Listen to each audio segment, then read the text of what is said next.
यमराज जी महाराज नचिकेता को उपदेश कर रहे हैं। यमराज जी कह रहे हैं कि हे नचिकेता, ध्यान देकर सुनो।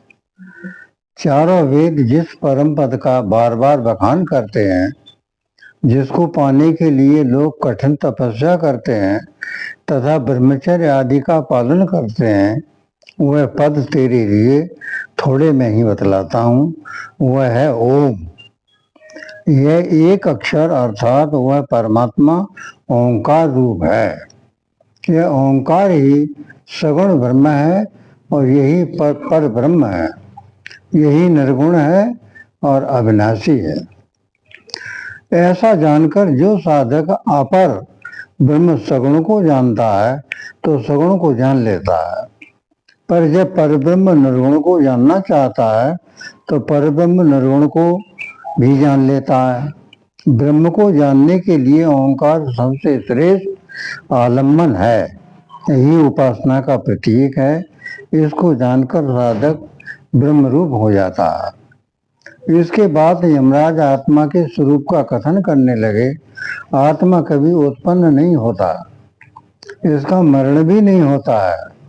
यह सर्वज्ञ है, सर्व विकारों से रहित है, अतः इसका शस्त्र आदि से वध नहीं होता। यह आत्मा आकाश आदि से सूक्ष्म है।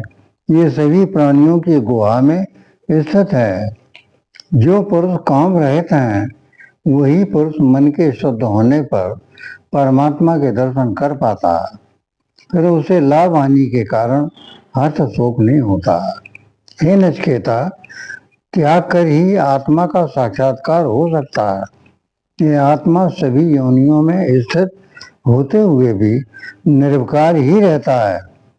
परिच्छन्न भाव को प्राप्त नहीं होता, क्योंकि यह आकाश की तरह सर्वव्यापक है, देश काल परिच्छेद से रहित है। जो मनुष्य आत्म स्वरूप को इस प्रकार जान लेता है कि मैं आत्मा हूँ, अहम ब्रह्मास्मि, उसको कभी शोक नहीं होता।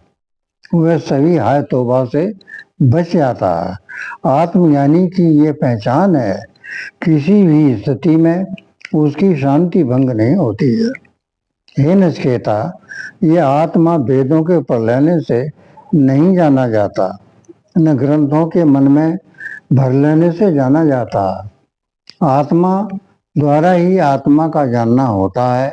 जिसका मन शांत नहीं, चित्त व्याकुल है, वे आत्म स्वरूप को नहीं जान सकते। जिसका मन पाप कर्म से रहित है, वे ही आत्मा का साक्षात्कार कर सकते हैं।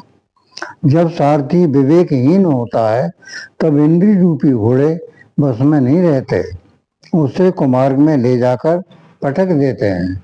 इंद्रियों से विषय सूक्ष्म और श्रेष्ठ हैं, मन से भी सूक्ष्म है, और मन से भी सूक्ष्म है बुद्धि, और बुद्धि से सूक्ष्म सृष्टि का बीज रूप अव्यक्त माया अर्थात प्रकृति, और अव्यक्त से भी श्रेष्ठ आत्मा है।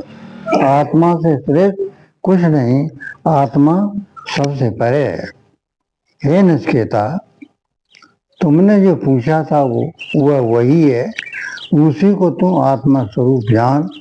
अंदर जो है वही बाहर है, वह नाना नहीं, एक है। अज्ञानी उसे भिन्न भिन्न देखते हैं, तरह तरह की कल्पना करता है।